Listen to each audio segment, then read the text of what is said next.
Unit number 1 problem solving. इस unit में हम लोग डिस्कस करेंगे प्रॉब्लम सॉल्विंग स्टेप्स को, फ्लो चार्ट्स को, एल्गोरिदम को, टेस्ट डाटा को, verification and validation of problem solving को, identification and correction of errors को। इनमें से पहले और दूसरे लेक्चर में हमने प्रॉब्लम सॉल्विंग स्टेप्स और फ्लो चार्ट को डिस्कस कर लिया हुआ है। आज हम थोड़ा सा इन स्टेप्स को दोबारा डिस्कस करेंगे, फिर उसके बाद आज के टॉपिक पे इंशाअल्लाह ताला हम मूव करेंगे। डियर स्टूडेंट्स, यूनिट नंबर 1 में हमने जो प्रीवियस लेक्चर के अंदर डिस्कस किया था वो था डेफिनेशन ऑफ फ्लो चार्ट। तो फ्लो चार्ट है क्या? अब ये ज़हन में रखें कि हम लोग कंप्यूटर साइंस को डिस्कस कर रहे हैं, 9th क्लास टेक्स्ट बुक्स के मुताबिक हम लोग चलेंगे। तो इसमें जो डेफिनेशन ऑफ फ्लो चार्ट है मींस के pictorial representation of any solution.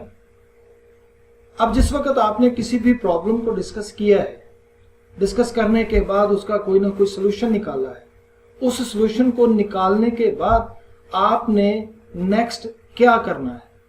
Next आपने इसका एक फ्लो चार्ट बनाना है। फ्लो चार्ट के अंदर आप जो प्रॉब्लम का सॉल्यूशन निकाला है उसको सीक्वेंस में लिखेंगे, शेप्स की सूरत में। वो शेप्स क्या हैं, उसका क्या तरीकाकार है, उसको एक दफा जरा रिव्यू करेंगे, फिर उसके बाद नेक्स्ट टॉपिक्स पे चलेंगे। अब उसमें है importance of flow chart in problem solving, कि जो हमने फ्लो चार्ट्स बनाने हैं उनकी इंपॉर्टेंस क्या है। डेफिनेटली जब हम किसी प्रॉब्लम को सॉल्व करते हैं तो उसका सोल्यूशन जुबान से बताने या तहरीर में देने से ज्यादा बेहतर है अगर आप उसको किसी ग्राफिकल फॉर्म में दें। एक नजर में प्रॉब्लम का सोल्यूशन देखने वाला अंडरस्टैंड कर जाएगा कि इसका सोल्यूशन क्या है। अब जो भी आप फ्लो चार्ट बनाएंगे उसमें आप क्लियर शेप्स को बनाएंगे, उसके अंदर लिखी हुई जितनी भी तहरीर है वो इख्तिसार के साथ और जामे लिखेंगे। स्पेलिंग मिस्टेक नहीं होनी चाहिए, तहरीर साफ और वाज़ेह अल्फाज में होनी चाहिए। इस तरह से जो भी फ्लो चार्ट आप बनाएंगे ये जरूरी है कि वो अंडरस्टैंड करना इजी हो। इसी तरह से जो भी हम फ्लो चार्ट बनाएंगे उसमें ये determine requirements for flow chart को भी डिस्कस करेंगे कि जो जो फ्लो चार्ट बनाना है उसकी रिक्वायरमेंट्स क्या है। प्रीवियस लेक्चर में हमने बड़ा डिटेल से इसको डिस्कस कर लिया हुआ है। Flow chart symbols, flow chart symbols क्या है इसको आज के लेक्चर में एक दफा फिर रिव्यू करेंगे। फिर इसी तरह से है examples of flow chart. Actual हमारा टॉपिक आज का है एग्जाम्पल्स ऑफ फ्लो चार्ट का। हम एक एग्जाम्पल को प्रीवियस लेक्चर में डिस्कस कर चुके हैं। रिमेनिंग एग्जाम्पल जो आपके टेक्स्ट बुक के मुताबिक है आज उनको जरा हम डिटेल से डिस्कस करेंगे इंशाल्लाह। अब flow chart symbols. Flow chart explain a process clearly through symbols and text. They use special shapes to represent different types of action और स्टेप्स इन प्रोसेस। अब वो जो एक्शन और उसका प्रोसेस क्या है, उसकी शेप क्या है, जरा एक दफा उन तमाम इंपॉर्टेंट फ्लो चार्ट्स को देखते हैं, उन फ्लो सिंबल्स को देखते हैं। सबसे पहला है flow line. Flow line it is used to determine the flow of steps in a flow chart. अब एक स्टेप से दूसरे स्टेप की तरफ जो फ्लो चल रहा है वो मेंशन करने के लिए हमें फ्लो लाइन की जरूरत पड़ती है। नेक्स्ट सिंबल है टर्मिनल। ये बेसिकली स्टार्ट और एंड को मेंशन करता है। जब हमने फ्लो चार्ट को स्टार्ट करना है तो ये वाला सिंबल सबसे पहले आता है, और जब हमने किसी भी फ्लो चार्ट को एंड करना है तो यही वाला सिंबल दोबारा फिर एंड पे हम मेंशन करेंगे। तो ये दो पर्पसेस के लिए फ्लो चार्ट का सिंबल इस्तेमाल होता है, एक स्टार्ट को मेंशन करने के लिए और एक एंड को मेंशन करने के लिए। इसी तरह से नेक्स्ट सिंबल है process. Process symbol it represent operations to change values. हम जितने भी फॉर्मूलाज, जितने भी हम वैल्यूज का ऑपरेशन है वो सारे का सारा इसके अंदर मेंशन करते हैं। लेकिन ये ज़हन में रखें कि इख्तिसार के साथ मेंशन करेंगे, बहुत ज़्यादा लेंथी नहीं करेंगे कि पढ़ने वाला प्रॉब्लम में आ जाए। हाँ, अगर बहुत ज़्यादा फॉर्मूलाज हैं तो आप इस सिंबल को 2, 3, 4 दफ़ा इस्तेमाल कर सकते हैं। फिर इसी तरह से है डिसीजन सिंबल। बड़ा इंपॉर्टेंट सिंबल है। बाज़ औक़ात इस तरह से होता है कि आपके क्वेश्चन का आंसर यस या नो की सूरत में आता है। फॉर एग्जांपल पूछा यह जाता है कि आर यू मोर देन 18। अब आपने या तो यस कहना है या नो कहना है। तो यस की सूरत में उस ऑप्शन को जिसके लिए आपने अप्लाई किया है ओके करेगा, और नो की सूरत में एक्सक्यूज कर जाएगा। इनपुट एंड आउटपुट सिंबल ये दोनों पर्पसेस के लिए इस्तेमाल होता है। जब वैल्यू को इनपुट देना है तब, या उसका आउटपुट लेना है तब।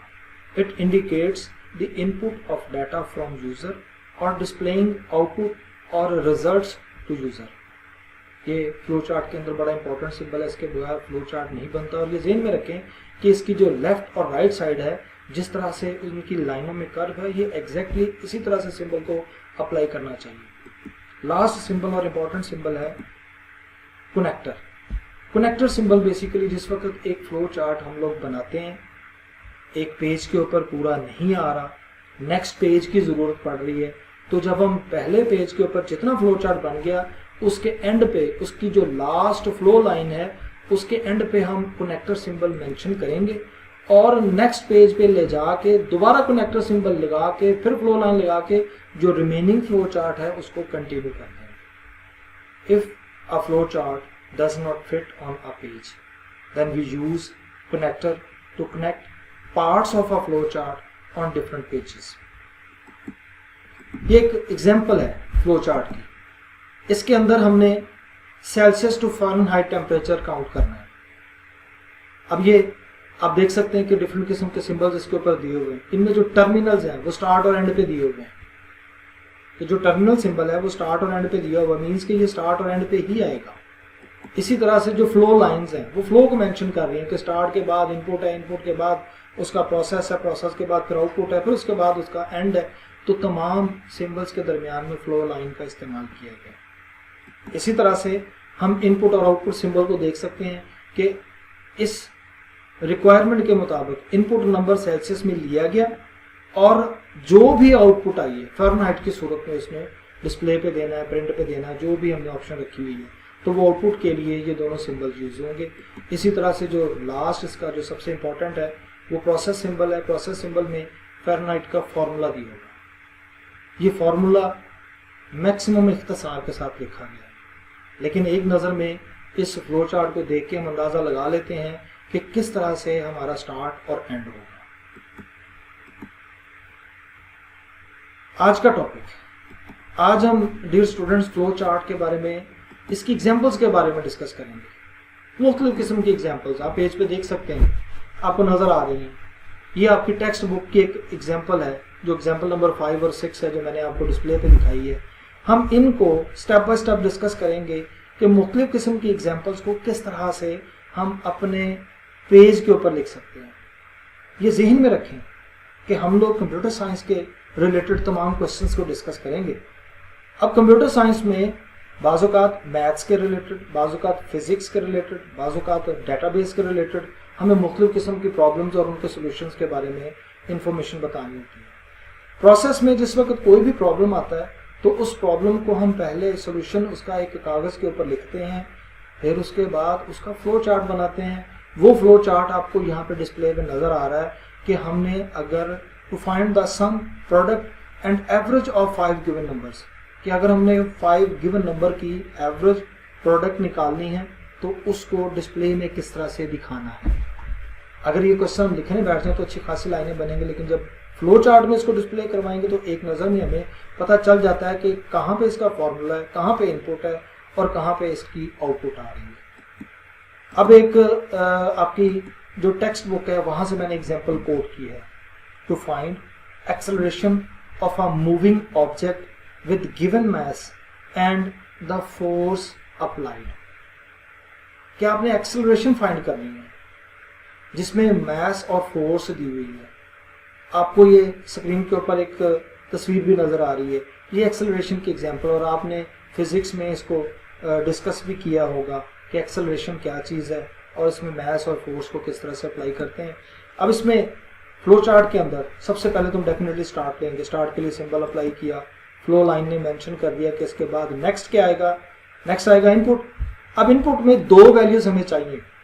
जब हमने एक्सेलरेशन फाइंड करना है तो 2 इनपुट्स हमें चाहिए, एक मास की सूरत में और एक फोर्स की सूरत में। हमें फोर्स की वैल्यू का भी पता हो और मास की वैल्यू का भी पता हो।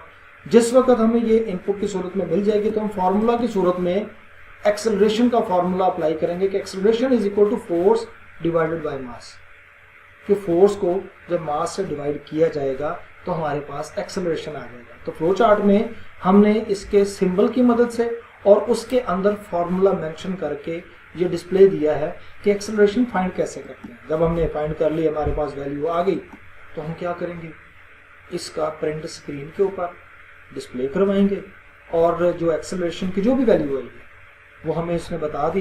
बताने के बाद इसका जो नेक्स्ट स्टेप है वो इसका एंड है। हम लोग ये अपने पेज के ऊपर फ्लो चार्ट को बनाएंगे और ये फ्लो चार्ट बना के प्रोग्रामर को देते हैं। प्रोग्रामर इस तरतीब से इस सिचुएशन को देखते हुए प्रोग्राम बनाता है। तो हमने एक छोटा सा अगर प्रोग्राम बनाना है जिसमें एक्सेलरेशन फाइंड करनी है और 2 वैल्यूज हमसे वो डिमांड करे कंप्यूटर और उसके बाद उसका प्रिंट आउट या उसका आउटपुट भी दे, तो हमारे पास ये टोटल 5 स्टेप्स होंगे। पहला स्टार्ट, दूसरा इनपुट, इनपुट मीन्स कि उसको मास और फोर्सेस देंगे हम लोग। तीसरा वो कंप्यूटर खुद से उसकी प्रोसेसिंग करेगा, उसके फॉर्मूला को कैलकुलेट करेगा, लेकिन हम प्रोग्राम में तो वो फॉर्मूला मेंशन करेंगे ना। फिर उसके बाद 4th स्टेप है, उसका आउटपुट स्क्रीन के ऊपर दिखाएगा। ये बिल्कुल कैलकुलेटर की तरह है कि कैलकुलेटर ऑन किया, ऑन करने के बाद उसको जो भी वैल्यू देनी है वो दी, मल्टीप्लाई साइन ऑन किया या उसको दबाया, फिर उसके बाद सेकंड वैल्यू दी, उसके बाद इक्वल साइन प्रेस किया। जैसे ही इक्वल का बटन प्रेस करेंगे तो स्क्रीन के ऊपर हमारे पास उसका आंसर आ जाएगा। और जब हमारे पास आंसर आ गया तो हमने उस कैलकुलेटर को स्विच ऑफ किया और साइड पर रख दिया। तो ये फ्लो चार्ट भी स्टार्ट और एंड तक जस्ट लाइक कैलकुलेटर काम करेगा। सेकंड एग्जांपल है, सेकंड एग्जांपल हमारे पास फ्लो चार्ट की है to find the area of parallelogram. एक शेप है, उसको हम लोग फाइंड करेंगे उसके एरिया को। वो शेप है कौन सी, ये देखें, आपको इनपुट बेस एंड हाइट नजर आ रहा है ना, ये बेसिकली यही शेप है, इसी को पैरेललोग्राम कहा जाता है। इस शेप की अगर हमें हाइट और बेस का पता चल जाए तो फिर हम किसी भी पैरेललोग्राम का एरिया फाइंड कर सकते हैं। अब ये फ्लो चार्ट स्टार्ट सिंबल दे रहा है, फ्लो के बाद नेक्स्ट है इनपुट, इनपुट के बाद नेक्स्ट क्या दे रहा है, हमारे पास वो फॉर्मूला है जिसकी मदद से हमने पैरेललोग्राम का एरिया फाइंड करना है। अब इसमें area is equal to base multiply by height. हम बेस को हाइट से मल्टीप्लाई करेंगे, मीन्स अगर हाइट दी हुई है 2 और बेस दी हुई है 4, तो 4 मल्टीप्लाई बाय 2 डेफिनेटली 8 हमारा एरिया निकल आएगा पैरेललोग्राम का। जब हमारा एरिया निकल आया तो डेफिनेटली हमने उसको स्क्रीन के ऊपर डिस्प्ले करवाना है, प्रिंट करवाना है, तो वो एरिया को स्क्रीन पे प्रिंट करवा देगा, 8 को स्क्रीन पे प्रिंट करवा देगा और ये हमारा फ्लो चार्ट कंप्लीट हो जाएगा और एंड कर देगा। Example number 3, to determine whether a given number is odd और इवन। इवन और ऑड नंबर्स कौन कौन से हैं, हमने कंप्यूटर को एक नंबर देना है और कंप्यूटर उस पर डिसाइड करके बताएगा कि ये ऑड नंबर है या इवन है। तो आज के फ्लो चार्ट में बेसिकली हम ऑड और इवन नंबर को डिस्कस करेंगे कि किस तरह से एक गिवन नंबर को डिसाइड कर सकता है हमारा फ्लो चार्ट कि ये ऑड है या इवन है। प्रोग्राम हमारा जब स्टार्ट होता है तो डेफिनेटली हमारा जो फ्लो चार्ट है वो पहला सिंबल देता है स्टार्ट का। स्टार्ट के बाद next flow line, flow line के बाद है इनपुट नंबर। अब हमने जो भी नंबर दिया है उसका नाम रखा है n। अब वो बेशक 10 हो, बेशक 20 हो, बेशक 70 हो, जो भी हो, हमने उसका नाम रखा है n। इनपुट में जो भी नंबर देंगे उसको हम n कॉल करेंगे और उस n की बेस पे फॉर्मूला बनाएंगे कि REM बेसिकली एक वेरिएबल नेम है, सपोज नेम है, जो हम डिसाइड करेगा हमें कि हमारा आंसर क्या आ रहा है और उस आंसर की बेस पे हमारे नंबर का बताएगा कि ये इवन है, ये ऑड है। REM is equal to n mod 2। mod एक ऑपरेटर है। इसका पर्पस क्या है कि ये जब किसी भी अमाउंट को 2 से डिवाइड करता है तो जो रिमाइंडर रह जाता है उसको ये हमें आंसर के तौर पर देता है। ये मैंने अभी जो जिस तरह से प्रीवियस लाइन में बात की है कि n हमारे पास वो वैल्यू है जिसका हमने इवन या ऑड फाइंड करना है और n को mod 2 किया, मींस के 7 को 2 से डिवाइड किया तो जो रिमाइंडर है इसका 1 बच जाएगा। वो 1 REM रैम के इक्वलेंट होगा। मींस के रैम इज इक्वल टू हमारे पास 1 आएगा अगर हम उसको वैल्यू देते हैं 7। अब अगर उसने इसका आंसर 0 लिया है, मींस के अगर तो 6 दिया हुआ है और उसका रिमाइंडर 0 आया है, तो इस सूरत में क्या करेगा, वो यस कह के उसको मेंशन कर देगा कि ये इवन नंबर है। मींस के अगर हमने उसको 6 वैल्यू दी है और उसको वो 2 से डिवाइड करता है, पूरा डिवाइड होके आंसर उसका 3 आता है, लेकिन उसका रिमाइंडर 0 आ जाता है, तो REM इज इक्वल टू 0 आएगा। तो 0 की सूरत में उसकी यस वैल्यू बनेगी, डिसीजन मेकिंग सिंबल उसको यस कंसिडर करेगा और कंसिडर करने के बाद उस नंबर को यानी कि 6 को इवन स्क्रीन के ऊपर प्रिंट करवाएगा और वहां से हमारा फ्लो चार्ट एंड की तरफ जाएगा। लेकिन अगर हमारा REM 0 नहीं आता, मींस के 7 को 2 से डिवाइड करें और रिमाइंडर 1 आता है, तो उस सूरत में REM 0 तो नहीं होगा, वो तो REM 1 हो जाएगा। तो फिर नो की सूरत में क्या करेगा, स्क्रीन पर डिस्प्ले देगा कि जो आपने गिवन नंबर दिया है वो ऑड है, मींस कि वो 7 है और 7 ऑड है। तो उस सूरत में ये स्क्रीन के ऊपर ऑड प्रिंट करवाएगा और फ्लो चार्ट को एंड कर देगा। अब आप जरा गौर से पूरे के पूरे फ्लो चार्ट को देखें। स्टार्ट है, इनपुट है, उसके बाद प्रोसेसिंग है, प्रोसेसिंग के बाद हमारे पास जो डिसीजन मेकिंग सिंबल है वहां पे हमारे पास 2 ऑप्शंस आ रहे हैं, यस या नो की। इन दोनों में से कोई एक आंसर आएगा, इसके अलावा और कोई आंसर नहीं आ सकेगा। तो यस की सूरत में क्या करेगा, उसको इवन डिक्लेयर करेगा, ऑड की सूरत में वो नो वाली साइड पे जाएगा। तो डिसीजन मेकिंग सिंबल का इस फ्लो चार्ट के अंदर इस्तेमाल हुआ है। और डिसीजन मेकिंग सिंबल का पर्पस क्या आया है कि हमारे पास जो इवन या ऑड वैल्यूज थी उनके ऊपर उसने डिसाइड करना है कि ये इवन है ये ऑड है। इवन को फ्रंट लाइन पे रखते हुए हमने डिसाइड किया और उसके बाद उसने यस की सूरत में इवन डिस्प्ले करवाया और नो की सूरत में ऑड डिस्प्ले करवाया। अब इसी तरह से एक और फ्लो चार्ट को डिस्कस करते हैं। अब इस फ्लो चार्ट में जरा मल्टीपल किस्म के डिसीजन मेकिंग सिंबल्स भी आ सकते हैं to display the larger one out of the 3 given numbers. अब जो अनइक्वल 3 नंबर्स है, अनइक्वल से मुराद ये है कि अगर हमें 3 नंबर्स दिए जाते हैं तो वो 7, 8 और 9 ये अनइक्वल है। अगर 7, 7 और 8 दे दिया जाए है तो नंबर 3, लेकिन 2 इक्वल आ गए, 7, 7 2 दफा आ गया, तो अनइक्वल नंबर होने चाहिए 7, 8, 9 या 1, 2, 3 या 76, 78, 79, कोई से भी 3 नंबर। हमने उसके ऊपर एक फ्लो चार्ट बनाना है। फ्लो चार्ट स्टार्ट हुआ, फ्लो लाइन आई, फ्लो लाइन के बाद हमें 3 नंबर्स इनपुट की सूरत में देने हैं। एक नंबर को हमने नाम दिया है N0 का, दूसरे को नाम दिया है N1 का, तीसरे को नाम दिया है N2 का। अब ये जरूरी नहीं है कि सीक्वेंस में हो, अब पहले वाला 9, दूसरे वाला 8, तीसरे वाला 1 भी हो सकता है। तो ये कंप्यूटर को जो हम पहले देंगे वो पहले आएगा। तो जो सबसे पहले उसने डिसाइड करना है, अब इनपुट दे दिया, इनपुट देने के बाद एक प्रोसेस उसने अपने डिस्प्ले पे लेके आया कि large is equal to N0। अब उसने ये डिसाइड किया कि फर्ज कर लिया, सपोज कर लिया कि जो N0 है ये लार्ज है। अब इसको जहन में रखे, वो बाकियों के साथ कंपेयर करेगा, इसको N0 को लार्ज कंसिडर करके वो बाकी नंबर्स के साथ इसको कंपेयर करेगा। किस तरह से? उसने पहले कंपेयर किया N1 को किसके साथ, N0 के साथ, जिसका नाम लार्ज रख लिया, तो N1 ग्रेटर देन लार्ज। अब उसने फर्ज किया है कि जो N1 है वो लार्ज से बड़ा है। लार्ज कौन सा था? N0। अब इस पे 2 ऑप्शंस आ सकते हैं, या तो यस आ सकता है या नो आ सकता है।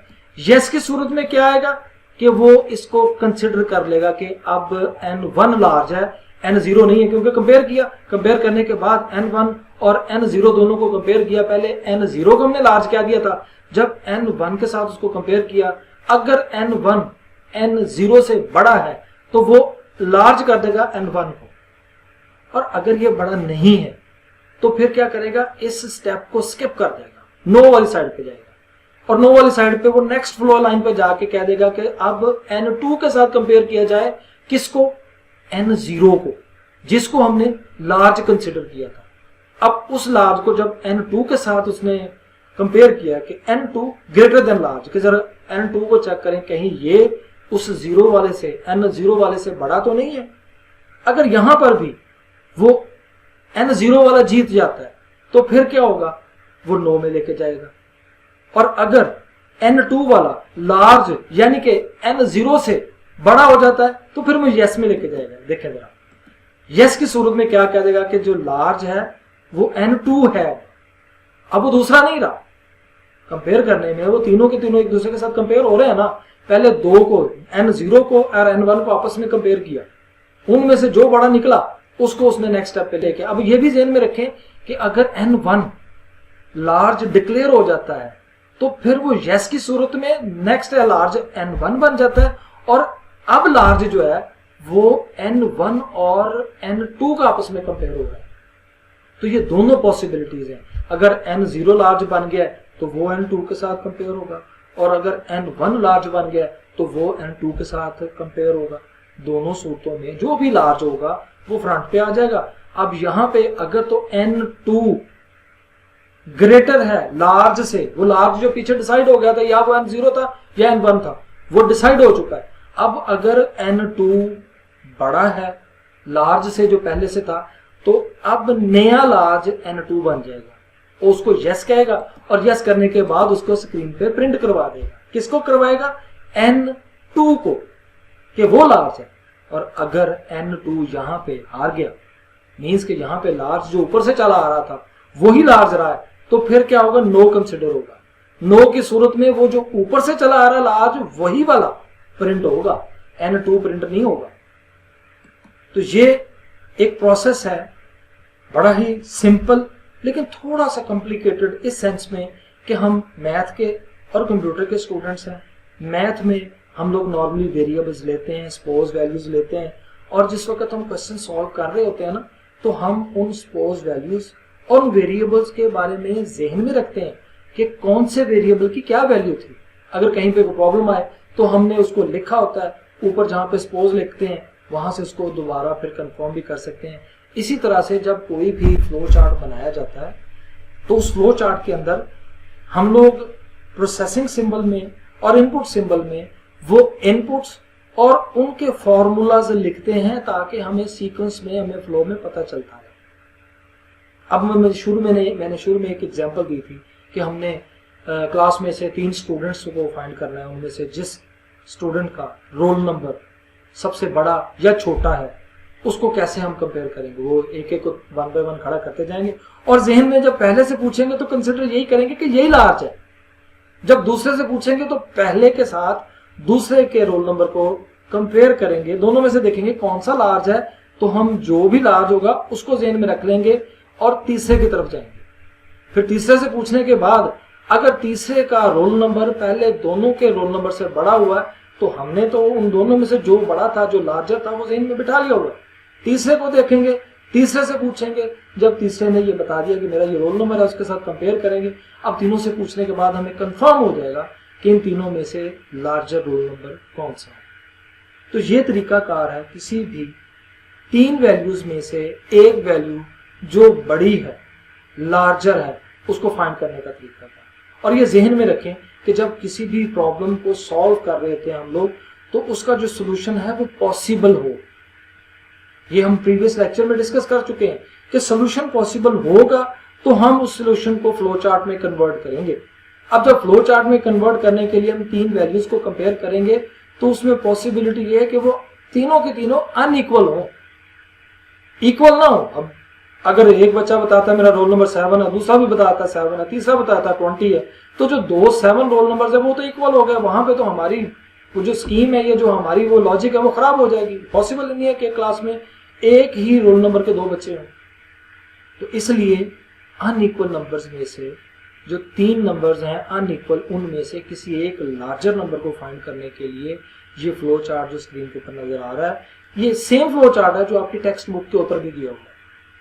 आप इसी फ्लो चार्ट को एक और तरीकाकार से भी अपनी जो टेक्स्ट बुक है वहां पे देख सकते हैं, उसको उन्होंने डिफाइन किया। वही ज़हन में रखें कि जो फ्लो चार्ट है वो 100% एक ही डिस्प्ले का नहीं होगा। हम अपनी आसानी के लिए उसमें मुख्तलिफ किस्म की चेंजेस कर सकते हैं जो रिक्वायर्ड है।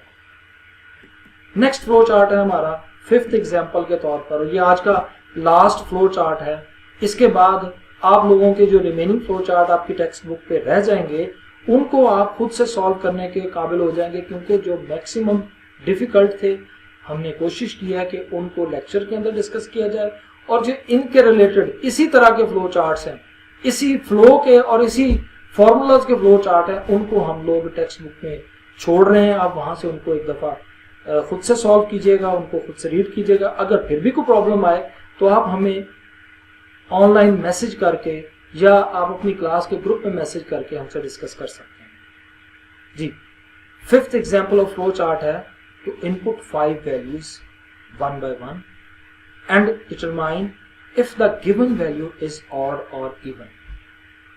अब यहां पे ये देखिए, हमने प्रीवियस फ्लो चार्ट में देखा था कि एक वैल्यू दी है, उसमें से ऑड और इवन फाइंड करना है, लेकिन इस में हमें 5 वैल्यूज दी है, मींस के 5 दफा फ्लो चार्ट वो बनेगा जो एक बना था पीछे, लेकिन वो एक ही फ्लो चार्ट को हम 5 दफा नहीं बनाएंगे, हम बनाएंगे एक ही फ्लो चार्ट। उसकी सिचुएशन ऐसी रखेंगे कि हम 5 दफा उसमें वैल्यू को रीड कर सकें। फॉर एग्जाम्पल स्टार्ट हुआ, फ्लो लाइन आई, फ्लो लाइन के बाद हमें एक सपोज नेम रखा है काउंट के नाम से 0।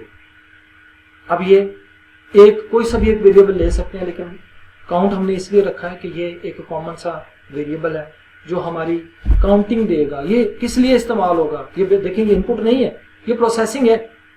ये और से सिंबल को देख लें, ये प्रोसेस सिंबल है, इसके अंदर फॉर्मूला दिया हुआ, ये इनपुट नहीं है। हमने फॉर्मूला ही में बताया कि हमने काउंट 0 कंसिडर किया है कि अगर 5 वैल्यूज आती हैं तो पहली वाली वैल्यू को, फिर दूसरी वाली वैल्यू को, फिर तीसरी को, फिर चौथी को, फिर पांचवी को। अभी वो स्टार्ट पहली से लिया कि पहली वैल्यू का हमने काउंट रखा 0, उसके बाद नेक्स्ट है इनपुट नंबर n। अब जो 5 हमने मुख्तलिफ नंबर्स देने हैं ऑड और इवन फाइंड करने के लिए, उसमें जो सबसे पहला नंबर है उसका नाम रखा है हमने n। तो इनपुट नंबर n के जो हमारा नंबर एंटर होगा उसका नाम हमने n रखा। n की बेस पे हम फॉर्मूला बनाएंगे, इंक्रीज काउंट बाय 1। अब जो ऊपर काउंट 0 दिया हुआ था ना, उसके अंदर हम जरा 1 1 ऐड कर देंगे इस लेवल पे आके। अब नेक्स्ट क्या करेंगे, REM remainder is equal to n mod 2। ये वही वाला फॉर्मूला है जो हमने थर्ड फ्लो चार्ट में डिस्कस किया था कि n जो भी वैल्यू दी है उसने 5 में से पहली जो उसने वैल्यू दी है जिसका हमने ऑर्डर या इवन डिसाइड करना है, तो वो जो पहली वैल्यू उसने दी है उसको वो डिवाइड करेगा रिमाइंडर मॉड के जरिए, यानी कि n mod 2 से। अब अगर पहली वैल्यू दी है फॉर एग्जांपल 17 को 2 से डिवाइड करेंगे, 8 तो उसका आंसर चला गया, रिमाइंडर उसका 1 आ जाएगा, तो इसका मतलब REM क्या आएगा, 1 आएगा। अब अगर 17 का रिमाइंडर 1 आया तो फिर क्या करेगा, वो फिर देखेगा अगर तो रिमाइंडर या REM 0 है तो वो उसको क्या कंसिडर करेगा कि ये इवन है। इवन तो 16 होना था ना, हमने 17 दिया उसको, तो वो 0 नहीं आया, REM 1 आएगा। अगर 0 आता तो वो इवन नंबर होना था, और अगर वो 0 नहीं आया तो फिर वो ऑड नंबर हो गया। ऑड कंसिडर करने के बाद नेक्स्ट वो क्या करेगा, दोबारा काउंट करेगा। अभी क्योंकि एक दफा वैल्यू को दिया गया है, अब उसने काउंट कितना लेके जाना है, 5 का। तो जहां पे उसने जब चेक किया ना कि काउंट 5 हुआ है, नहीं हुआ, डिसीजन ने कहा कि नहीं हुआ, वो यहां से 9 की सूरत में दोबारा फिर इनपुट पे ले जाएगा। वो देखे लाइन जा रही ऊपर गई ना लाइन, वो फिर इनपुट नंबर पे जाएगा n पे। अब उसके बाद उस जो पहले वाला n था, जो n 0 कंसिडर हुआ था, उसके अंदर 1 का इजाफा करेगा, अब n 1 कर देगा, मीन्स के सेकंड वैल्यू को लेगा, सेकंड टाइम वैल्यू को लेगा। सेकंड टाइम जो भी वैल्यू ली उसने, उसके ऊपर उसने फॉर्मूला अप्लाई किया, फॉर्मूला अप्लाई करने के बाद ऑड है या इवन है जो भी है, अब सेकंड टाइम उसने जब उसका आंसर स्क्रीन पे इवन या ऑड की सूरत में प्रिंट करवा दिया, तो फिर वो डिसीजन मेकिंग सिंबल के पास आया। अभी काउंटर 2 हुआ है, उसने चेक किया काउंटर तो 5 चाहिए, वो दोबारा फिर उसको ऊपर भेजेगा, जाओ भाई जाओ दोबारा जरा एक दफा फिर आओ। अब वो तीसरा काउंटर लगेगा, तीसरा वैल्यू हम उसको देंगे, वो तीसरी वैल्यू के ऊपर डिसाइड करेगा कि ये इवन है या ऑड है। फिर वो जब नीचे तक प्रोसेस में आएगा, उसका डिसाइड हो जाएगा कि ये यस में आता है या नो में आता है, मीन्स के इवन में आता है या ऑड में आता है। वो इवन या ऑड दोनों स्क्रीन पे आ जाएंगे, आने के बाद फिर काउंटर पे आएगा, काउंटर उसको बताएगा कि भाई अभी तो 3 हो गए, आपने 5 करने हैं। तो वो फिर दोबारा इसको एक दफा फिर प्रोसेस में दोबारा लेके जाएगा साइकिल में, वो फिर ऊपर से आएगा। अब 4 हो गए, चौथे का डिसाइड होगा कि इवन है या ऑड है। जब चौथे का डिसाइड होगा कि इवन है या ऑड है तो फिर वो काउंटर पे आएगा, वो काउंट करके उसको बताएगा कि अभी 4 हुए हैं, 5 करने हैं, वो दोबारा फिर 5वीं दफा उसको फिर इनपुट पे भेज देगा। अब दोबारा जब वो इनपुट पे जाएगा सेम वही प्रोसीजर अप्लाई होगा। अप्लाई होने के बाद उसका डिसाइड होगा कि ये इवन है या ऑड है। डिसाइड होने के बाद अब जब वो काउंटर पे आएगा ना तो काउंटर पीछे से चेक करेगा, ऊपर से जो उसका काउंटिंग आ रही है 5 पूरे हो गए, 5 पूरे होने के बाद वो उस प्रोसेस को एंड कर देगा। यानी कि काउंटर ने कह दिया कि यस 5 हो गए। जब 5 हो जाएंगे तो वो उसको कंप्लीट कर देगा। डियर स्टूडेंट्स, आप लोगों ने 5 फ्लो चार्ट्स आज डिस्कस किए। मुख्तलिफ सिंबल्स को हमने इसके अंदर अप्लाई किया, मुख्तलिफ फार्मूलाज को अप्लाई किया। जो सबसे इंपॉर्टेंट बात है, आप इन तमाम फ्लो चार्ट्स में देख सकते हैं कि एक सिंबल के बाद दूसरे सिंबल का जो भी पर्पस है वो अपनी शेप से बता रहा है। वो इनपुट है या प्रोसेसिंग है या डिसीजन मेकिंग है, वो जो भी है वो अपनी शेप से बता रहा है और उसके अंदर उसका जो भी फॉर्मूला है या जो भी इसकी इनपुट है या जो भी इसकी आउटपुट है या जो भी इसका डिसीजन है वो सारे का सारा मेंशन किया है। हम लोग जब कोई भी फ्लो चार्ट बनाते हैं तो ये बात जहन में रखें कि वो फ्लो चार्ट का फ्लो कंप्लीट होना चाहिए। अगर फ्लो कंप्लीट नहीं करेंगे तो फिर हमारे लिए मुश्किल हो जाएगा किसी दूसरे बंदे को समझाना कि इसका ये प्रोसेस क्या है।